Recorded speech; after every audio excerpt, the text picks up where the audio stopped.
자, 믿는다는 것에 대해서 여러 가지 표현들이 있습니다. 믿는다라고 할 때 우리는 믿는다라고 하지만 이 믿는다라고 하는 것을 여러 가지 표현을 해줘. 신뢰하다 이런 표현도 합니다. 믿는다 말은 다르게 보면 신뢰한다. 또 다른 의미가 있죠. 의존한다. 그죠?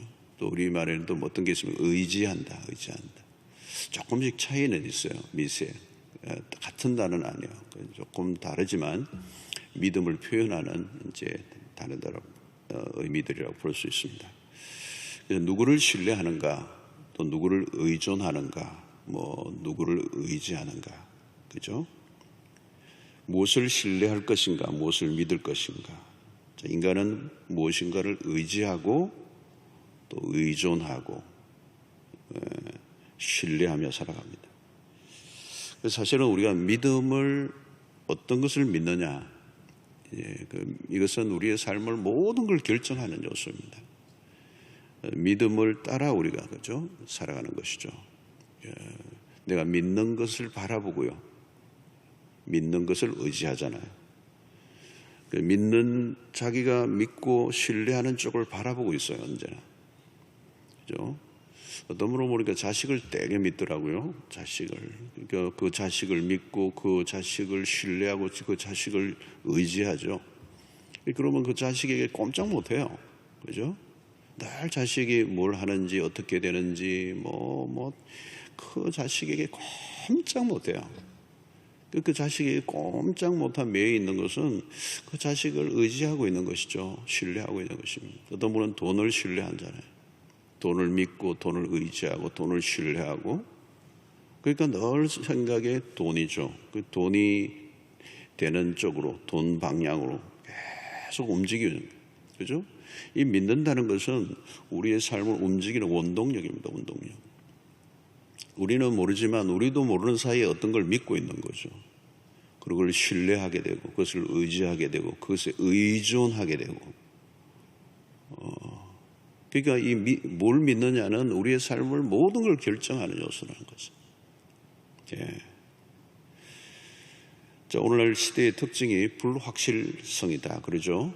요즘 우리가 실감합니다. 그죠? 불확실해요. 아마 앞으로 더 가파르게 그렇게 될 것입니다. 이 불확실성 시대의 특징이 뭡니까? 불안하다는 거예요. 불안해요. 그렇지 않아요? 미래가 어떻게 될지 모르니까. 미래에 대한 두려움이죠. 근데 사실은 여러분, 미래가 불안하다는 말은 현재의 삶도 불안하다는 말입니다. 미래와 현재는 분리되어 있는 게 아니에요. 연결되어 있는 것입니다. 미래가 불안하다는 말은 현재가 불안하다는 말이에요. 현재가 불안하기 때문에 미래도 불안한 거죠. 근데 이 불안은 무엇과 연결되어 있느냐면 믿음의 문제와 연결이 됐다는 거예요. 믿음. 미래를 내가 믿을 수 없어요. 미래가 어떻게 될지 모르니까. 그래서 여러분, 이런 불안이 계속되면 오늘 우리 사회에 가장 많은 게 불안이에요. 불안. 영어로 unrest라고 그러죠. 불안이에요. 불안. 다 정서적으로 불안을 갖고 있어요. 여러분, 이 불안의 문제를 해결하지 않으면요, 우리의 삶은 굉장히 위험해져요. 이 불안의 문제 해결 안 하면 삶이 요동치고 있는 거거든요. 마치 바닷가에 그 나침반도 없이 그냥 이렇게 쪽배가 이렇게 바다에 그냥 유리함에 떠다니는 거죠. 그래서 표류한다고 그러잖아요. 얼마나 불안해요. 그죠? 어디로 갈지 모르는 거잖아요. 나침반도 없어요. 여러분, 이 불안이 계속되면 뭐가 오느냐면 무기력이 오요. 무기력증. 사람이 무기력해지는 이유가 뭐예요? 불안이 계속되면요, 무기력해져요. 그 불안을 이제 내가 컨트롤이 안 되는 상태죠. 그러니까 완전히 이제 자기 자신을 놓아버린 거예요. 그러면 행동이 위축되죠. 모든 게 소극적이에요. 이게 어디로 갑니까? 우울증으로 가는 거잖아요. 그러니까 아무것도 안 해요. 그냥 입을 뒤집어 쓰고 꼼짝 못 하는 거예요. 어떤 행동을 할 수가 없어요. 왜? 불안하기 때문에. 새로운 시도를 할 수도 없어요. 삶이 굉장히 위축된다는 거죠. 우리 사회가 지금 그렇잖아요. 위축돼 있어요. 어마어마하게 위축돼. 불안이 사람들을 짓누르고 있어요. 그리고 여러분, 이 불안은 어디에서 오는 거예요? 사실은 근본적으로 보면 믿음의 부재예요. 그 전에는 믿을 게 있었는데 그 믿었던 게 흔들리잖아요. 그러니까 불안이 오는 거죠. 믿고 의지하던 것들이 흔들리잖아요. 다 흔들리는데요. 뭐 자식이 안 흔들려요. 아무리 뭐 유능하고 잘 나가는 자식이 뭐 어떻게 의지가 돼요? 남편, 아내, 돈, 부동산, 뭐 연줄. 여러분, 청와대 안에 있는 사람도 불안해요. 뭐 어떤 게 뭘 의지할 수 있어요. 그렇죠? 자, 우리는 이제 믿음을 이제 보아야 되는데 6절을 보면 믿음이 없이는 하나님을 기쁘시게 하지 못한다. 하나님을 기쁘시게 하는 것. 자, 여기 핵심적인 주제가 나오죠. 하나님을 기쁘시게 함. 이게 핵심적 주제예요. 그리고 삶의 목적이고요. 왜 믿음을 가져야 되는가? 믿음으로 무엇을 하는가? 가장 중요한 게 뭐냐면 하나님을 기쁘시게 하는 일. 여러분, 우리가 무엇으로 하나님을 기쁘시게 할 수 있을까요? 그것은 믿음이라는 겁니다. 믿음. 하나님을 하나님으로 믿어드리는 것이 하나님을 기쁘시게 하는 일입니다. 자, 그러면 하나님을 기쁘시게 하려고 한다면 하나님이 누구이신지를 알아야 되죠. 하나님이 누구이신가를 알면 저절로 하나님을 기쁘시게 하는 삶을 살게 됩니다. 그러니까 하나님을 알아갈수록 우리는 하나님을 기쁘시게 하고 싶어집니다. 여러분, 아이가 성장하면서 부모를 알죠. 그죠? 부모가 나를 위해서 얼마나 많은 희생을 했는가를 알면서 철이 들죠. 그죠? 그때부터 어때요? 나도 부모를 위해서 뭔가 해야 돼. 기쁘게 하려고 그러죠. 막 생일날 선물도 가져오고 막 애교를 피우고 그러죠. 여러분, 우리가 하나님을 알면 하나님을 기쁘시게 할 수밖에 없어요. 그래서 여러분, 어느 날 하나님이, 우리가 복음을 경험한다는 게 이렇게 중요한 것이죠. 어느 날 하나님이 나를 위하여 당신이 하나밖에 없는 독생자를 세상에 보내시고 죽게 하신 것, 그죠? 십자가를 경험하면 그 십자가를 통해 우리가 하나님을 안다는 것은 놀라운 일이거든요. 하나님이 우리에게 어떤 일을 행하셨는가를 이제 아는 거죠. 그 하나님이 그런 일을 우리에게 행하신 것을 깨닫게 되면 당연하게 찾아오는 게 뭐냐? 하나님을 어떻게 기쁘시게 할까? 자, 여러분, 하나님을 기쁘시게 하는 삶이란 우리 인간에게 가장 축복된 삶이에요. 어떤 사람은 그런 얘기예요. 우리도 힘들어 죽겠는데 뭐 하나님을 어떻게 기쁘시게 하냐? 하나님, 요즘 내가 힘들어요. 우리를 좀 기쁘게 해주세요. 목사님, 좀 설교를 우리를 좀 즐겁고 행복하게 하는 그런 위안이 되는 말씀을 좀 해주세요. 우리가 하나님의 일을 할 여유가 없습니다. 무엇인가 초점을 놓치고 있는 거예요. 우리가 하나님을 기쁘시게 하는 삶을 살아야 우리의 삶에 기쁨이 찾아오게 되어 있어요. 이게 삶의 비밀입니다. 비밀. 원리예요. 원리. 우리가 하나님을 기쁘시게 하는 삶을 놓치는 순간 세상의 염려들이 다 밀고 들어오게 되어 있어요. 하나님을 기쁘시게 하는 삶이란 인간에게 주어진 가장 큰 특권이기 때문에 지금 믿음에 대한 얘기를 하면서 하나님을 기쁘시게 하는 삶을 딱 앞에 나온 것은 굉장히 의미가 있어요. 하나님은 우리를 기쁘시게 해드리지 않아도 여러분 전혀 상관이 없는 분이십니다. 우리가 하나님을 기쁘시게 하지 않으면 하나님 막 우울해하시고 괜히 서운해하시고 그런 분이 아니세요. 하나님은 영원히 홀로 자존하시고 영원히 홀로 충분하시고 영원히 홀로 완전하십니다. 하나님을 기쁘시게 하는 것은 하나님과 우리의 관계를 제자리로 올려놓는 일이에요. 하나님을 기쁘시게 하는 삶을 사는 사람은 하나님과의 바른 관계에 놓여 있게 돼요. 그래서 5절에 사실 5절과 6절이 연결되어 있는 겁니다. 에녹의 얘기예요. 6절은. 이 6절은 에녹의 얘기입니다. 5절에 나오는. 자, 에녹은 하나님을 기쁘시게 한 사람이라는 거죠. 그래서 에녹의 믿음을 얘기는 하지 않아요. 창세기에서는, 히브리서는 에녹의 믿음을 얘기하지만 창세기에서는 에녹의 믿음을 언급하지 않아요. 무엇으로 믿음을 표현하는가 하면 하나님과 동행했다는 거예요. 300년간 하나님과 동행했다는 것으로 믿음을 표현한 거예요. 그게 믿음이란 뭐냐? 하나님과 동행하는 삶이에요. 그 동행하는 삶이 하나님을 기쁘시게 했다는 거예요. 여러분, 하나님은 당신을 기쁘시게 하는 자를 찾고 계십니다. 자, 여러분, 우리가 무엇을 추구하느냐, 그죠? 무엇을 위해 존재하느냐, 우리의 궁극적인 목적을 바로 아는 게 중요해요. 그 목적에 의해서 우리의 인생의 방향과 가치가 결정되기 때문에 우리가 하나님을 기쁘시게 할 때 우리의 삶은 최고의 기쁨을 누리게 됩니다. 우리가 하나님으로 인하여 기쁨을 누리지 못한다면 사실은 우리는 어디에서도 진정한 기쁨을 맛볼 수가 없어요. 이게 아주 기본적인 성경이 말씀하는 세팅된 원리예요. 원리. 우리는 하나님을 기쁘시게 할 때 최고의 기쁨을 누리게 되는 거예요. 그리고 그 하나님으로 인하여 기쁨을 누리지 못한다면 우리는 어디에서도 기쁨을 누릴 수 없어요.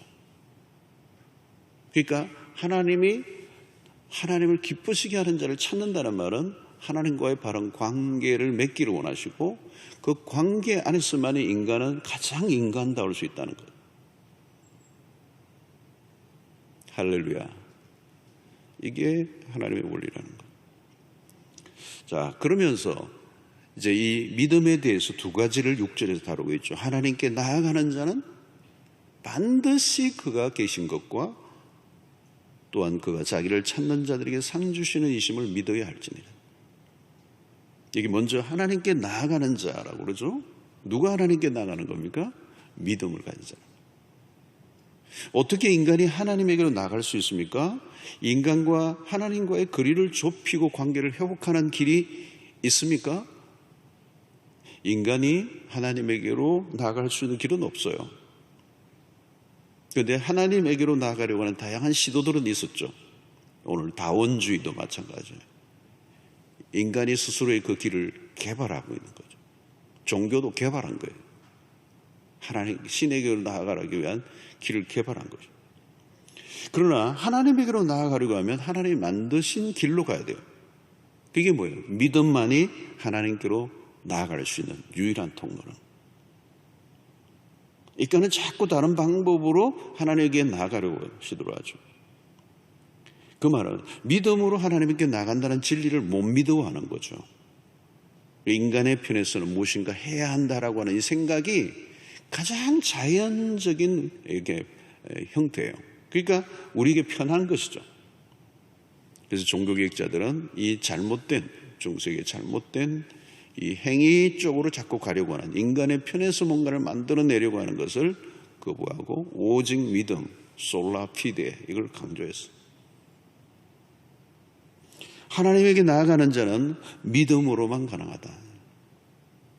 자, 이 믿음이 뭔지를 이제 내일부터 쭉 이제 풀 거예요.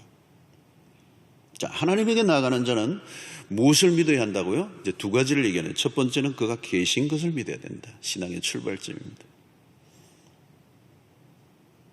하나님이라는 존재에 대한 믿음이에요. 여기서 모든 게 출발합니다. 무엇으로 시작하느냐? 창세기가 그것을 밝혀주죠.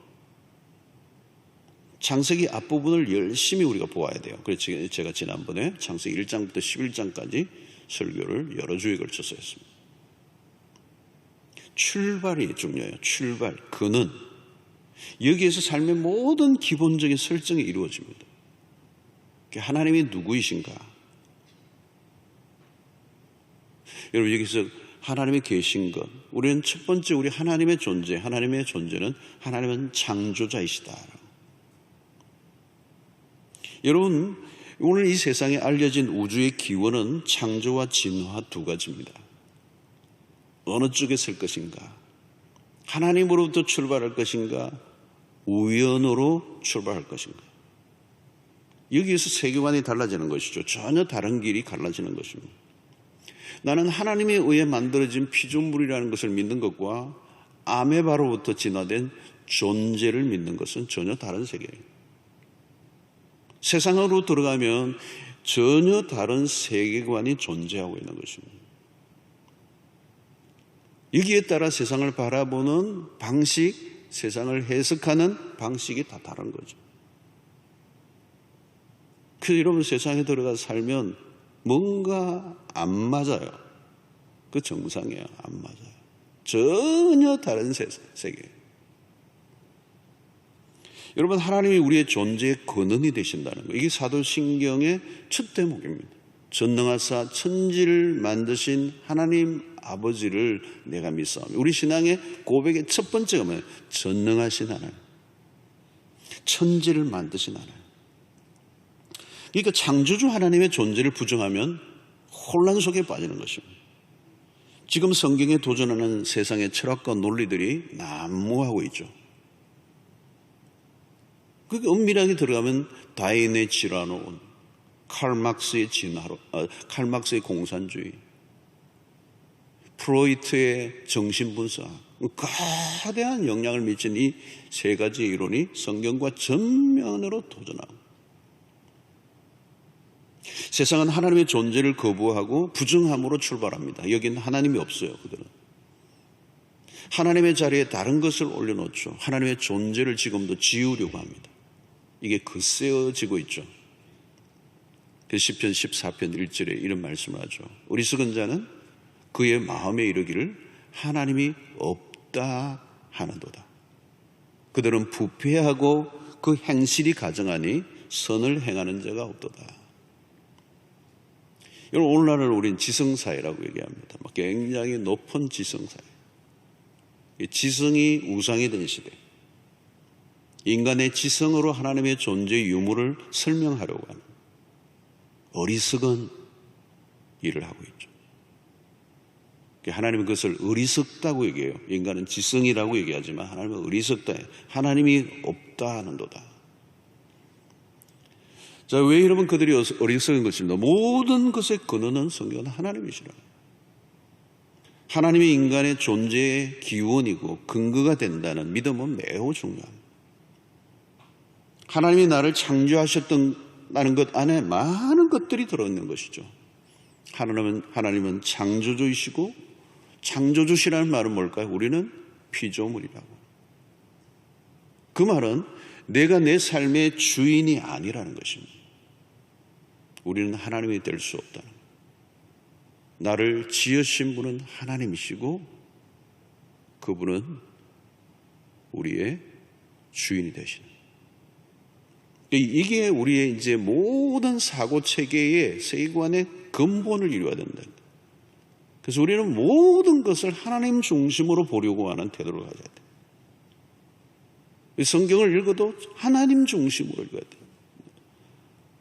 자꾸 나에게 뭘 맞추려고 하면 안 돼요. 자, 여러분 하나님이 계신 것을 믿는다는 것은 신앙의 핵심입니다. 세상이 돌아가는 법칙과 원리들은 다 하나님으로부터 나왔다는 거예요. 그냥 우주가 돌아가는 게 아닙니다.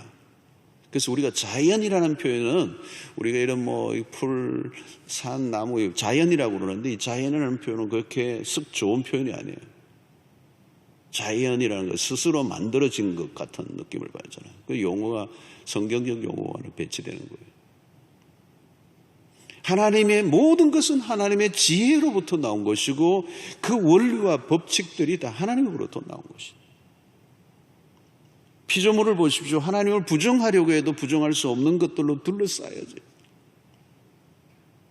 여러분 들에 핀 꽃이 그냥 피어난 게 아니에요. 어제도 시금치를 먹는데 나무를 먹는데 얼마나 스위트한지. 그 겨울에 은 땅을 뚫고 나온 요즘 그 시금치인가 봐요. 와, 그 엄청난 생명 다 얼어붙는데 그 은 땅에서 파란 시금치가 그냥 확 솟아나는데 거기에 막 설탕을 약간 쳤는지 하나님이 얼마나 스윗한지 요즘 시금치가. 아름다운 것을 볼 때 우리는 탄성을 지르. 왜 탄성이 나오는 것입니까, 여러분? 탄성이라는 것은요, 내가 억지로 해서 나오는 게 아니에요. 저절로 나오는 거예요.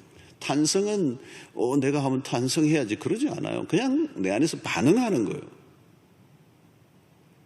하나님이 그렇게 만드셨어요. 좋은 것을 보면 감격하고 탄성하게 하는 거. 그 탄성은 사실은 세상의 사람들은 잘 몰라. 그 탄성이 왜 탄성이 나오는지. 사실은 그 탄성은 창조주에 대한 것이에요. 그 안에 신성이 들어있거든요. 하나님의 손길이 들어있고 하나님의 지혜가 들어있기 때문에, 거기에 신성이 있기 때문에 거기에 대해서 감탄이 나오는 거예요. 하나님이 그렇게 만드셨고 그렇게 반응하게 만드셨어요. 과일 하나에도 그냥 만들어진 게 아니라 하나님의 손길이 보인다는 거예요. 여러분, 바다의 물고기도 마찬가지. 싱싱한 회로만 생각하지 말고 하나하나가 신비로워요. 하나하나가 신비로워요. 그의 눈과, 이 고기도 눈과 그 입 모양과 지느러미와 그 생김새들이 하나하나, 여러분, 물고기도 보면요, 그 비늘 하나 쫙 정교하게 만들어지고요, 그 생명력 하는 걸 보면요, 작품성이 뛰어나요. 기능성 말할 것도 없고요. 생명력 탐복을 합니다. 생산성 놀랍습니다. 다른 생명들과의 유기적인 조화를 이루게 하는 건 놀랍습니다. 그 물고기 안에 살아갈 수 있게 만드는 그 지혜가 나오죠. 그 안에 뭐가 있어요, 여러분. 그냥 물고기 그냥 다니는 게 아니에요. 암컷이 산란기에 무수한 생명의 재생산을 하는 거 보면 신비로워요. 인간의 과학으로도 흉내낼 수 없는 지혜가 그 물고기 한 마리 안에 있는 거예요. 사도행전 14장 15절을 보면, 이르되 여러분이 어찌하여 이러한 일을 하느냐? 우리도 여러분과 같은 성정을 가진 사람이라. 여러분에게 복음을 전하는 것은 이런 헛된 일을 버리고 천지와 바다와 그 가운데 만물을 지으시고 살아계신 하나님께로 돌아오게 하려 함이라. 만약 하나님이 우리의 존재의 근거, 기원이 되신다면 모든 게 달라지는 겁니다. 이것은 우리의 삶을 움직이는 동력이 되는 거예요. 이런 만약 자녀가 부모의 존재를 부정하면 어떻게 될까요? 삶이 요동을 치는 겁니다. 가끔 드라마 같은 데 그런 거 있어요. 자기의 출생의 비밀을 알게 된 거예요. 이 부모가 내 부모가 아니야. 내 부모는 누군지 모르겠어. 내가 어디로부터 누구에게 태어났는지 알기를 부모를 모르겠어. 그 순간부터 애가 막 미치는 거예요. 미치는. 하나님을 부정하는 순간 우리는 미아가 돼요. 미아. 그건 한 가정에 일어나는 일이 아니라 우주의 미아가 되는 것입니다. 세상의 모든 사람들은 부모가 있어요. 나를 낳으신 분이 분명히 있죠. 부모는 누가 낳았어요? 그리고 그 부모의 부모는 조상의 조상은 누구인 것입니까? 아담으로 연결됩니다. 그게 우리가 창세기로 가는 거예요. 아담으로 가는 거예요. 아담을 누가 만드셨나요? 하나님의 이스라엘을 향하여 내가 너를 낳았도다 이렇게 말씀하세요. 시편 2편 7절에 이렇게, 내가 여호와의 명령을 전하노라. 여호와께서 내게 이르시되 너는 내 아들이라. 오늘 내가 너를 낳았도다.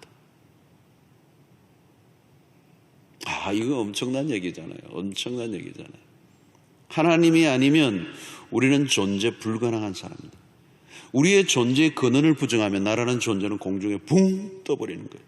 근거 없는, 근본 없는 인생. 그러면 어떻게 되죠? 존재의 목적이 사라져요.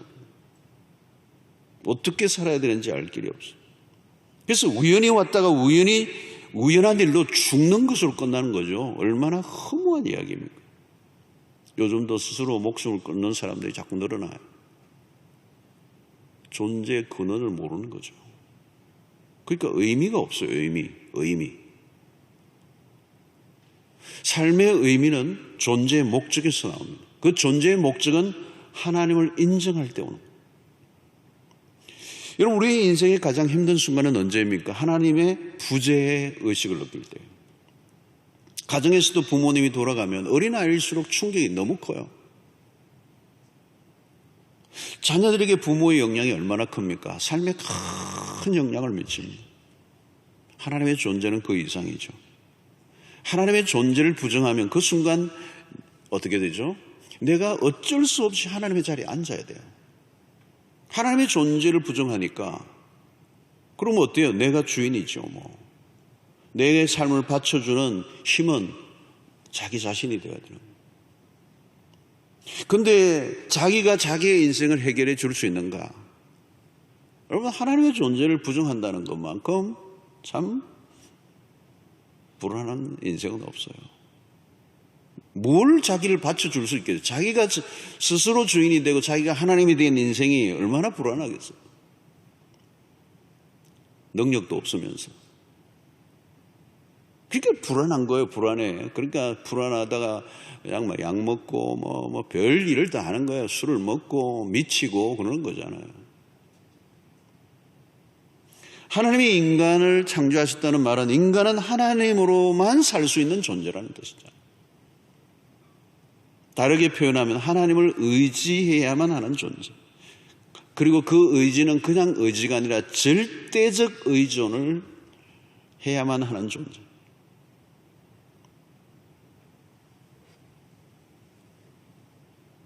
근데 여러분, 인간은 하나님을 온전히 의지해야 가장 인간다운 삶을 살 수 있는데 죄가 뭡니까? 하나님으로부터 독립하려고 하는 것.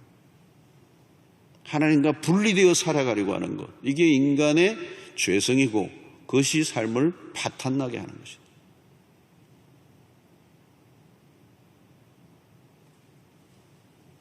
여러분, 하나님이 계신 것을 믿는 사람은 하나님을 의존하고 신뢰하며 살아갑니다. 그러면 모든 것은 하나님으로부터 주어진다. 여러분, 하나님이 없는 삶이 저주죠. 하나님의 존재를 거부하는 인생은 그 순간 끝없는 나락으로 추락합니다.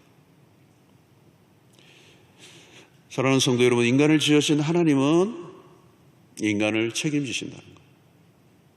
아까도 그랬잖아요. 내가 너를 놔두다 그랬잖아요. 하나님이 그냥 낳지 않죠.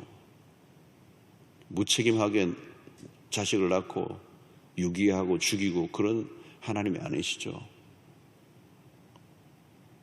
하나님은, 인간을 지으신 하나님은, 창조주라는 말은 책임진다는 얘기예요. 에덴 동산에서도 마찬가지잖아요. 창조된 그 아담과 하와를, 그죠? 창조된 그 완벽한, 완전한 그 부족함이 없는 에덴 동산 안으로 그 가운데 하나님이 아담과 하와를 창조하셨잖아요. 그 뭐예요? 모든 걸 다 공급하신 거예요. 하나님의 공급으로 충만한 것이죠. 그런데 타락으로 그 창조의 질서를 깨뜨려버린 거예요, 인간이. 그 결핍이 온 것입니다. 결핍은 인간이 만든 거예요. 부족함이 자꾸 생기는 것은 우리가 만들어낸 게, 하나님이 만드신 게 아니에요. 오늘 인류도 결핍이 없어요. 사실은 하나님이 주신 건. 여러분, 바다만 지금도 가도요, 무궁무진해요. 무궁무진해. 그리고 그것을 잡을 수 있는 지혜도 인간에게 다 주셨고, 그 바다 안에 그 생명력은 말도 못해요. 이 어마어마한 대양에 그 안에 물고기는. 그런데 아프리카도 오니까 그냥 사람들이 잡아 올리는데 작살 가지고 잡고 거물로도 잡고 별거로 다 잡아요. 아무리 잡아보세요. 없으시나. 여러분, 지금도 땅에 온 생명력입니다. 땅을. 인간이 그걸 파괴만 안 하면, 인간이 그것을 오염시키고 탐욕으로 잘못 다루지만 않으면 이 땅은 어마어마한 땅은 생명력이에요. 그 안에 심기만 한 알의 씨앗만 씌워도 어마어마한 게 나오게 돼 있어요. 넘치게 돼 있어요. 넘치게 있어요. 지금도 여러분, 우리가 나누어 먹고 하나님의 법칙을 따라 살아가면 인류는 풍요예요, 풍요. 여러분 보십시오. 75억이라는 인구가 매일 한 끼를 먹는다는 것만 해도 어마어마한 엄청난 거예요. 인간의 탐욕이 아니면요, 지구촌의 모든 사람이 먹고도 남는 역사예요. 지금도 우리 주변에 고통하는 사람이 있다는 것은 인간의 문제예요. 사랑하는 성도 여러분, 여러분 자신을 믿지 마시고 하나님을 믿으시고 하나님을 떠나 살 생각을 하지 마시고 하나님 우리의 존재의 근원이 되시고 그분으로부터 모든 것이 온다는 거예요. 자, 오늘 여기 두 번째는 뭐예요? 자기를 찾는 자들에게 상 주시는 이심을 믿어야 할지니. 하나님의 존재를 믿는 것은 시작이에요. 그가 계신 것과 그것을 믿는 것은 출발이에요. 그것이 끝이 아니고 신앙의 기초일 뿐입니다. 그것으로 끝나면 안 돼요. 그 위에 집을 지어야죠. 하나님의 존재를 믿는다는 것만으로 만족하면 안 됩니다. 귀신도 하나님의 존재를 믿어요. 야고보 2장 19절이죠. 내가 하나님은 한 분이신 줄을 믿느냐? 잘하는도다. 귀신들도 믿고 떠느니라. 하나님의 존재를 귀신들도 믿어요. 지식적인 믿음이죠. 그런 믿음은 지적인 알미예요. 구원으로 이끌 수 없고 하나님과 관계가 깊어질 수가 없어요. 이런 지식적인 믿음으로만 갖고 있으면 아무 소용없습니다. 성경 달달달달 외운다고 되는 게 아니에요. 하나님의 존재를 믿는 사람은 하나님을 찾습니다. 그렇죠? 자기를 찾는 자들에게 상 주신다. 자, 여기서 찾는다는 이 단어는 매우 중요해요. 그냥 한 번의 행위를 말하지 않아요. 이 찾는다는 말은 계속적으로, continually, 계속적으로, 반복적으로, 아니 부지런히, diligently, 부지런하게 계속 찾는 행위를 말해요. 하나님의 존재를 아는 것만으로 하나님을 기쁘시게 할 수가 없어요. 하나님을 부지런히 찾는 자들을 기뻐하신다. 그러면 누가 부지런히 하나님을 찾는가? 믿음을 가진 자. 만약 부지런히 하나님을 찾지 않는다면 그것은 믿음이 아니에요.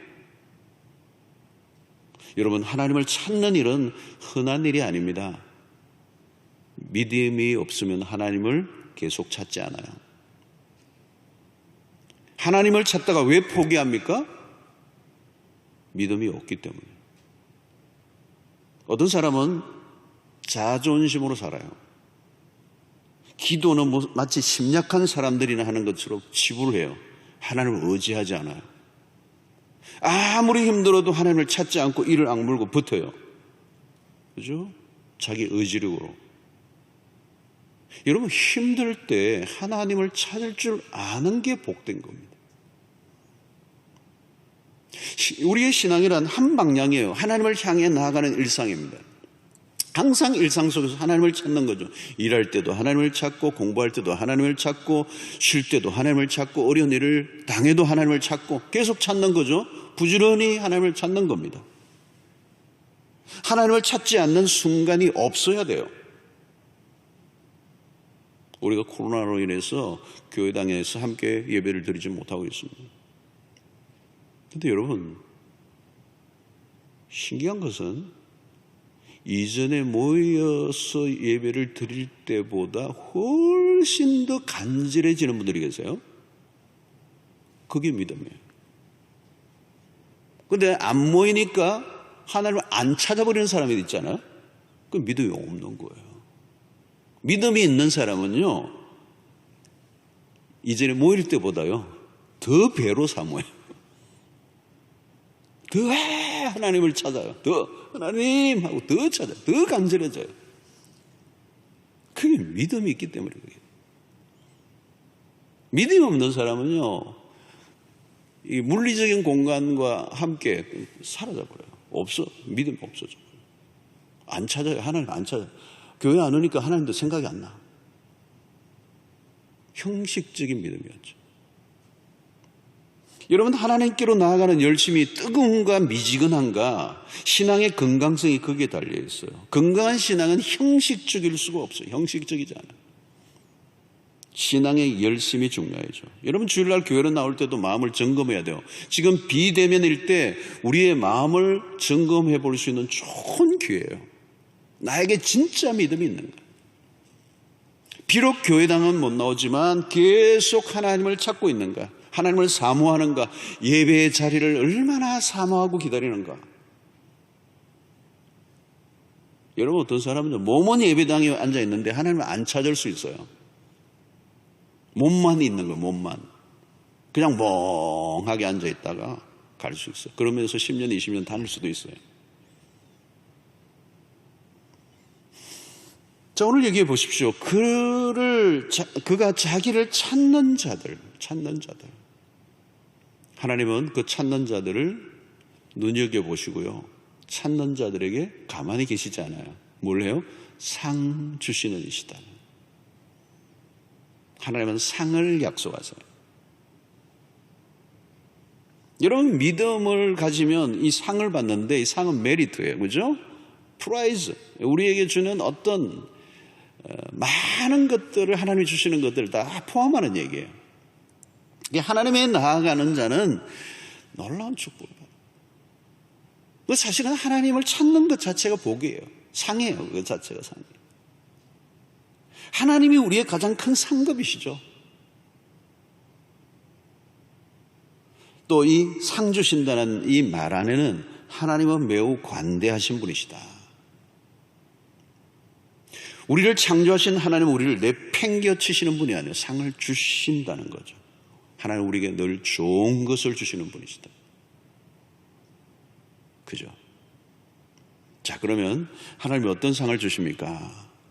너무 많아서 다 다를 수가 없어요. 자, 히브리서의 오늘 말씀이니까 히브리서 안에서만 찾아보면 4장 16절 보면 그러므로 우리는 긍휼하심을 받고 때를 따라 돕는 은혜를 얻기 위하여 은혜의 보좌 앞에 담대히 나아갈 것이니라. 자, 이런 보십시오. 첫 번째, 하나님을 찾는 자는 긍휼하심을 받는다는 거예요. 우리의 삶은 하나님의 긍휼에 의존되어 있어요. 하나님의 긍휼히 여겨주시면 우리는 살아요. 그래서 우리의 기도는 언제나 뭘 기초한 하나님을 찾을 때마다 하나님 우리를 불쌍히 여겨주십시오. 저는 매일 아침 새벽에 이 기도를 반드시 합니다. 하나님 이 종을 이 죄인을 불쌍히 여겨주십시오. 여러분 하나님이 나를 불쌍히 여겨주시면요 삽니다. 살아. 이 태도를 놓치지 않아야 돼요. 우리의 힘으로 살아가는 게 아니고 하나님을 찾는 자에게 하나님은 그를 불쌍히 여기십니다. 예. 자, 여기 보면 하나님의 상은요 때를 따라 돕는 언어예요. 때를 따라 돕는 언어. 하나님의 언어는 때를 따라 계속된다는 거예요. 자, 이 때를 따라 이 표현이 참 놀라운 것이죠. 하나님의 도우심이 필요 없는 때가 우리에게 있나요? 없어요. 우리는 항상 하나님의 도우심이 필요해요. 그래서 하나님의 도우심이 필요할 때마다 나가면 예외가 없다는 거예요. 과연 하나님은 때를 따라 우리를 도우시는가? 때로는 우리가 우리의 입장에서 그것을 못 느낄 수도 있어요. 위기를 만나고 벼랑 끝에 서면 하나님이 보이지 않아요. 그죠? 하나님이 침묵하실 때가 많아요. 신앙생활을 오래 하신 분들 가운데서는 하나님의 부재를 느끼는 분들이 많습니다. 초신자 때와는 다르게 하나님은 드문드문 역사하시는 것 같아요. 그러니까 여러분 초신자 때는 막 너무 막 행복하고 막 간정이 있고 막 금방금방 막 그냥 기도응답이 되고. 근데 여러분 신앙생활 오래 하면 그때와는 다르거든요. 막 그런 경험이 없어요, 사실. 드문드문. 근데 여러분 우리가 분명히 오래 믿은 사람은 초신자처럼 그런 막 금방 뭐 확 그런 간정거리는 없지만 하나님의 부재하심 가운데서도 하나님의 임재를 느껴요. 이게 하나님이 안 계신 것 같이 내 상황은 그렇지만 그럼에도 불구하고 하나님이 여전히 계신다는 걸 믿어요. 믿음 생활을 오래 한 사람.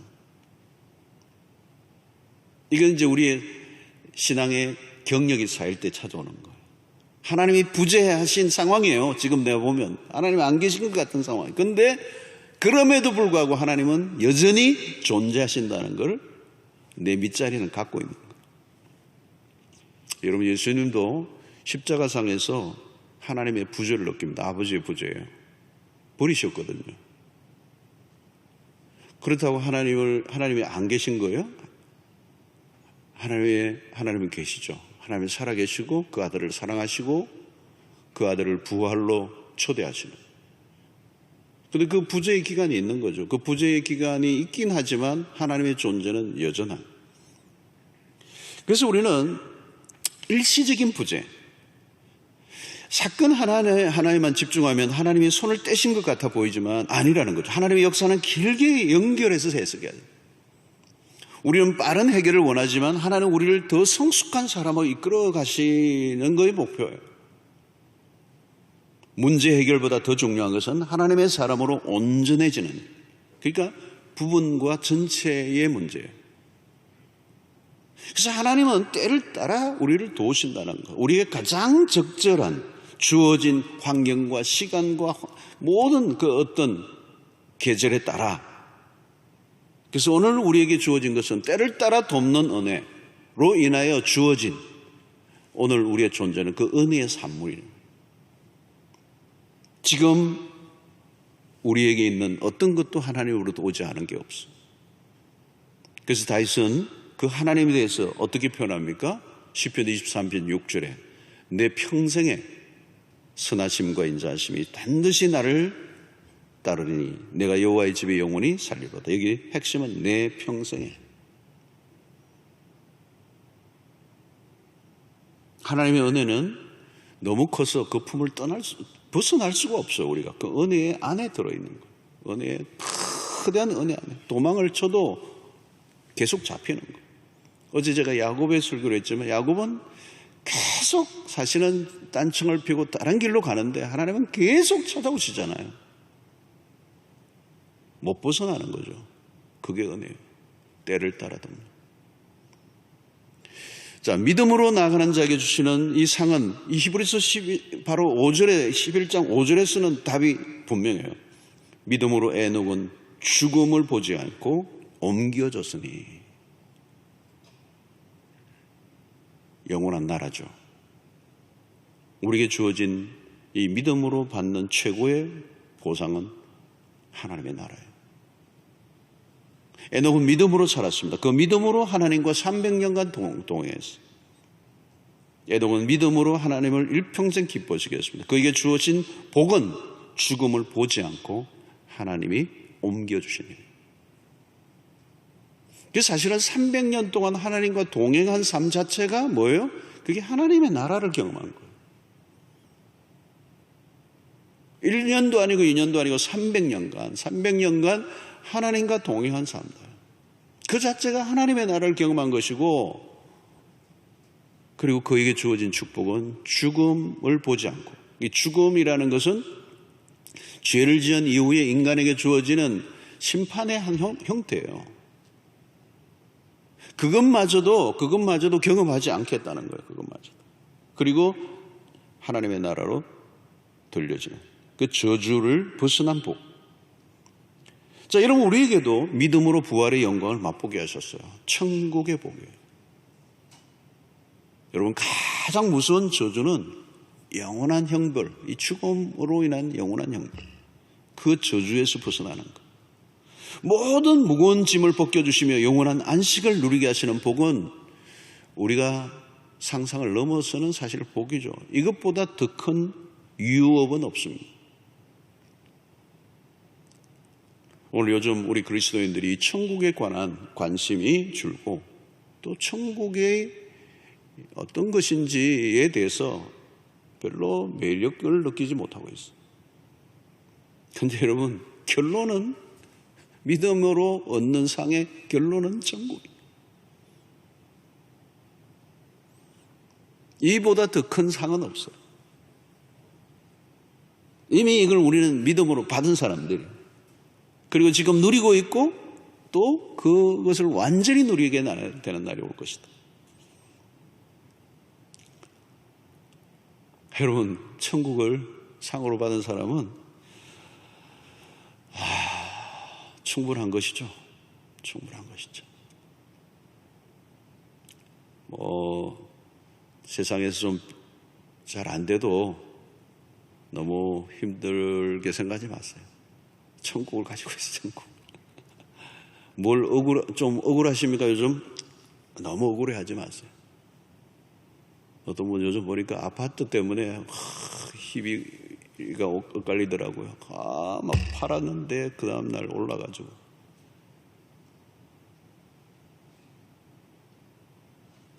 여러분, 아무것도 아니에요. 하늘의 맨션이 있어요. 하늘의 맨션. 여러분, 믿음으로 주어지는 상은 우리의 상상을 넘어서는 것입니다.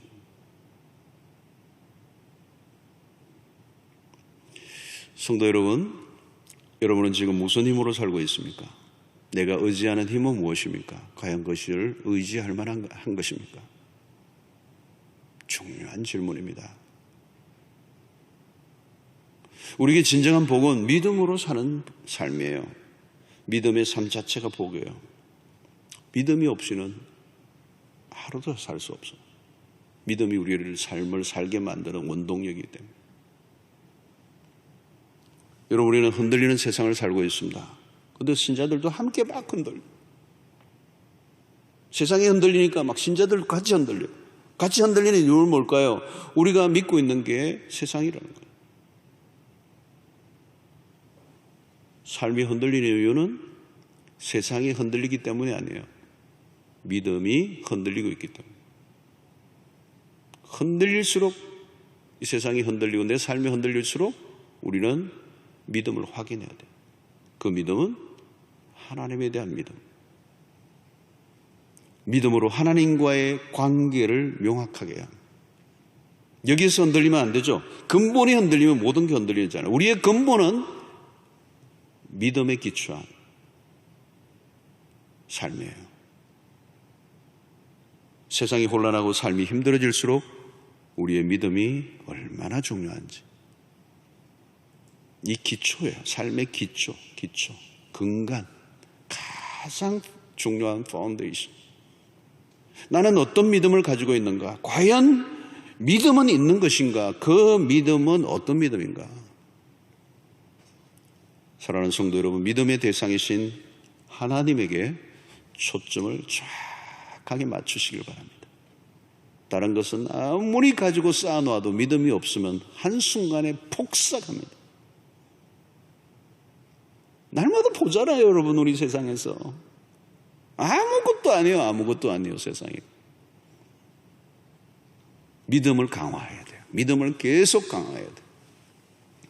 이번에 이 집회를 통하여 우리의 시선을 하나님께 두고 우리의 믿음의 대상이신 하나님에 대한 전적인 신뢰,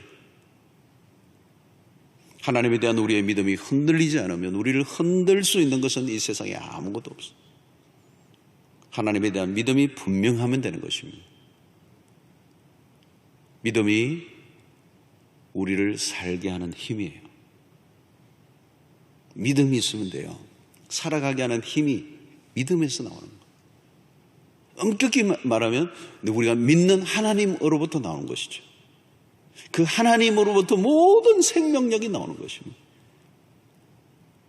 나를 움직이게 만드는 모든 에너지, 생명력, 그 파워풀한 힘이 그 믿음, 그 믿음의 대상이신 하나님으로부터. 믿음은 믿을수록, 그분을 신뢰할수록 그 안에서 어마어마한. 여러분, 성경을 보십시오. 복이라는 단어라는 것도, 복이라는 그 단어의 히브리의 단어 자체 안에 그것은 독립적인 단어가 아니에요. 하나님에 언제나 연결되어 있어요. 하나님과 단절되어 있는데 복이라는 게 있을 수 있느냐? 없어요. 복은 오직 하나님으로부터 오는 거예요. 하나님에게 종속되어 있는 단어예요. 생명이라는 것도 그런 거고요. 그러니까 우리가 오늘 호흡하고 살고 존재하는 것은 다른 게 아닙니다. 뭐 코로나 바이러스 와도 우리를 살게 하는 힘은 하나님으로부터 나오는 거예요. 그분에 대한 믿음이 세상을 이기게 하고, 그분에 대한 믿음이 오늘 어떤 상황에 흔들리지 않게 하는 믿음이 우리를 살게 하는 힘이에요. 돈 아니에요, 여러분. 착각하면 안 돼요. 아무것도 아니에요, 여러분. 그런 것들은 믿음이에요. 믿음이 우리를 살게 해요. 우리가 믿는 하나님이 우리를 오늘 또 우리를 회복시키시고 일으켜주시고 용기를 갖게 하시고 세상을 이기게 하시고 상황을 뛰어넘는 삶을 살게 하실 줄로 믿습니다.